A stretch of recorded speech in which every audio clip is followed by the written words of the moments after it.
కృష్ణా జిల్లా మచిలీపట్నంలోని పెద్దపట్నంలో పెన్షన్లను మంత్రి కొల్లు రవీంద్ర పంపిణీ చేశారు. ఈ క్రమంలో 10 కుటుంబాలను ఆయన దత్తత తీసుకున్నారు. P4 కార్యక్రమం కింద కుటుంబాలను దత్తత తీసుకున్నారు. అంతేకాకుండా అందరికీ ఇళ్లు నిర్మించి ఇస్తామని మంత్రి కొల్లు రవీంద్ర హామీ ఇచ్చారు. మీ వాళ్ళు అక్కడ ఎంతమంది? చంద్రబాబు నాయుడు గారు ఈ రాష్ట్రంలో పేదరికం లేనటువంటి సమాజాన్ని నిర్మాణం చేసుకోవాలి. దానికి ప్రతి ఒక్కరు కూడా బాధ్యత తీసుకోవాలి.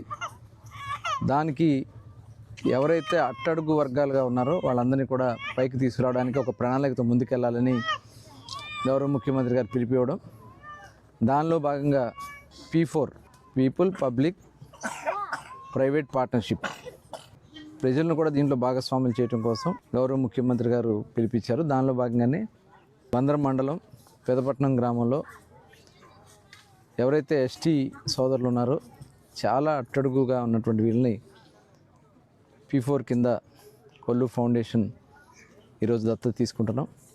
వాళ్ళకి కావాల్సినటువంటి అన్నీ కూడా సదుపాయాలను ఏర్పాటు చేయడానికి ఒక ప్రణాళికాబద్ధంగా ఇలాంటి కుటుంబాలని ఇంకా కాన్స్టిట్యున్సీలు ఏమని కూడా చూసుకుని వాళ్ళందరినీ కూడా రాబోయే కాలంలో వాళ్ళ ఉన్నతి కోసం వాళ్ళు విద్యాపరంగా వాళ్ళు కాళ్ళ మీద వాళ్ళు నిలబడే విధంగా వాళ్ళకి చక్కటి మౌలిక వసతులు కల్పించే దానికోసం ఈ ఫౌండేషన్ వర్క్ చేస్తుందని చెప్పి తెలియజేసుకుంటూ అందరూ కూడా ప్రతి ఒక్కరు కూడా ఇలా ఎవరో ఒకరిని దత్తత తీసుకుని వాళ్ళ ఉన్నతి కోసం సహాయపడాలని ఈ సందర్భంగా కోరుతాను.